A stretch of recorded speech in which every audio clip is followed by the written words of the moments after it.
Em nome do Pai, e do Filho, e do Espírito Santo. Amém. Leitura da carta encíclica Dominum et Vivificantem do Papa João Paulo II, publicada em 1986, sobre o Espírito Santo na vida da Igreja e do mundo. Primeira parte, secção 2 e 3. Secção 2. Pai, Filho e Espírito Santo. Ponto 8. É característica do texto joanino que o Pai, o Filho e o Espírito Santo sejam nomeados claramente como pessoas, a primeira distinta da segunda e da terceira, e estas também distintas entre si. Jesus fala do Espírito Consolador, usando, por mais de uma vez, o pronome pessoal Ele.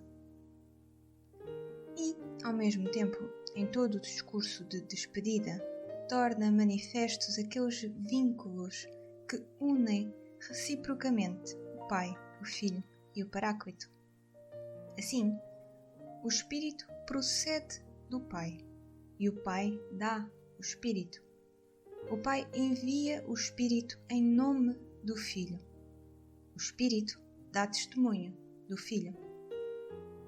O Filho pede ao Pai que envie o Espírito Consolador, mas, além disso, afirma e promete, em relação com a sua partida mediante a cruz: quando eu for, vou-o enviarei. Portanto, o Pai envia o Espírito Santo com o poder da sua paternidade, como enviou o Filho. Mas, ao mesmo tempo, envia-o com o poder da redenção realizada por Cristo.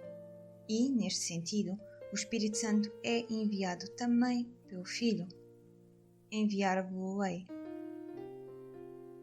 Aqui, neste ponto, é preciso notar que se todas as outras promessas feitas no cenáculo anunciavam a vinda do Espírito Santo para depois da partida de Cristo, aqui é referida por São João, no capítulo 16, versículo 7 a 8, inclui e acentua claramente a relação de interdependência, que se poderia dizer causal, entre as manifestações de um e de outro.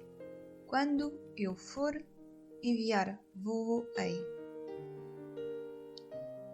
O Espírito Santo virá, na condição de Cristo partir, mediante a cruz. Virá não só em seguida, mas por causa da redenção realizada por Cristo, por vontade e obra do Pai. Ponto 9. Assim, no discurso da ceia pascal de despedida, atinge-se, por assim dizer, o ápice da revelação trinitária. Ao mesmo tempo, encontramos-nos no limiar de eventos definitivos e de palavras supremas que, por fim, se traduzirão no grande mandato missionário dirigido aos apóstolos e, mediante eles, à Igreja. Ide, portanto, e ensinai todas as gentes. Mandato que contém, em certo sentido, a forma trinitária do batismo, batizando-as em nome do Pai, e do Filho, e do Espírito Santo. A fórmula reflete o mistério íntimo de Deus, da vida divina, que é o Pai, o Filho e o Espírito Santo, divina unidade da Trindade. O discurso de despedida pode ser lido como uma preparação especial para esta fórmula trinitária, na qual se exprime o poder vivificante do sacramento, que opera a participação na vida do Deus uno e trino, porque confere a graça santificante ao homem como dom sobrenatural. Por meio dela, o homem é chamado e tornado capaz de participar na imprescrutável vida de Deus.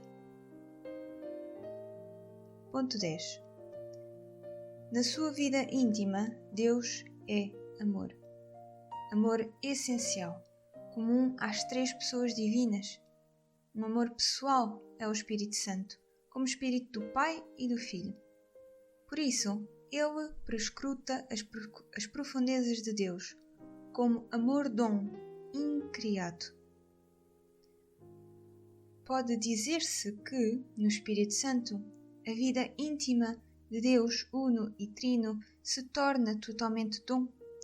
Permuta de amor recíproco entre as pessoas divinas. E ainda que, no Espírito Santo, Deus existe à maneira de dom. O Espírito Santo é a expressão pessoal desse doar-se, desse ser amor. É pessoa amor. É pessoa dom. Temos aqui uma riqueza insondável da realidade e um aprofundamento inefável do conceito de pessoa em Deus, que só a revelação divina nos dá a conhecer. Ao mesmo tempo, o Espírito Santo, enquanto consubstancial ao Pai e ao Filho na divindade, é amor e dom incriado, do qual deriva, como de uma fonte, fons vivos, toda a dávida. Em relação às criaturas, que são um dom criado, a doação da existência a todas as coisas, mediante a criação, e a doação da graça aos homens, mediante toda a economia da salvação. Como escreve o apóstolo São Paulo, o amor de Deus foi derramado nos nossos corações, por meio do Espírito Santo, que nos foi dado.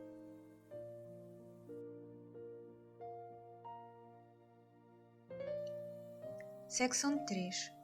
O dar-se salvífico de Deus no Espírito Santo. Ponto 11. O discurso de despedida de Cristo durante a ceia pascal está em particular conexão com este dar e dar-se do Espírito Santo.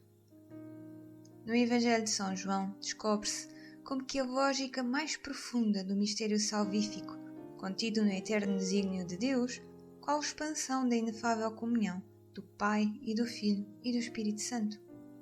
É a lógica divina, que leva do mistério da Trindade ao mistério da redenção do mundo em Jesus Cristo. A redenção realizada pelo Filho nas dimensões da história terrena do homem, consumada a quando da sua partida por meio da cruz e da ressurreição, é, ao mesmo tempo, transmitida ao Espírito Santo com todo o seu poder salvífico. É transmitida àquele que receberá do que é meu. As palavras do texto joanino indicam que, segundo o desígnio divino, a partida de Cristo é a condição indispensável para o envio e para a vinda do Espírito Santo. Mas dizem também que começa, então, a nova autocomunicação salvífica de Deus no Espírito Santo. Ponto 12. É um novo princípio em relação ao primeiro. Aquele princípio primigênio do dar-se salvífico de Deus que se identifica com o próprio mistério da criação. Com efeito, lemos já nas primeiras palavras do livro do Gênesis: no princípio, Deus criou o céu e a terra, e o Espírito de Deus, Ruá Elohim, pairava sobre as águas. Este conceito bíblico da criação comporta não só o chamamento à existência do próprio ser do cosmos, ou seja, o dom da existência, mas comporta também a presença do Espírito de Deus na criação, isto é, o início do comunicar-se salvífico de Deus às coisas que Ele cria. Isto aplica-se, antes de mais, quanto ao homem, o qual foi criado à imagem e semelhança de Deus. Façamos o homem à nossa imagem, à nossa semelhança. Façamos. Poderá acaso dizer-se que o plural, usado aqui pelo Criador ao referir-se a si mesmo, insinua já, de algum modo, o mistério trinitário, a presença da Santíssima Trindade na obra da criação do homem? O leitor cristão, que já conhece a revelação deste mistério, pode descobrir um seu reflexo também nestas palavras.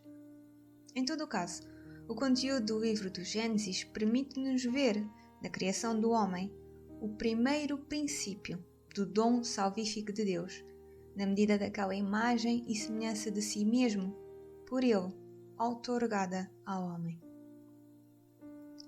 Ponto 13. Parece, portanto, que as palavras pronunciadas por Jesus no discurso de despedida devem ser relidas também, em conexão com aquele princípio, tão longínquo, mas fundamental, que conhecemos pelo livro do Gênesis. Se eu não for, o Consolador não virá a vós, mas se eu for, enviar-vos-ei. Ao referir-se à sua partida como condição da vinda do Consolador, Cristo relaciona o novo princípio da comunicação salvífica de Deus, no Espírito Santo, com o mistério da redenção.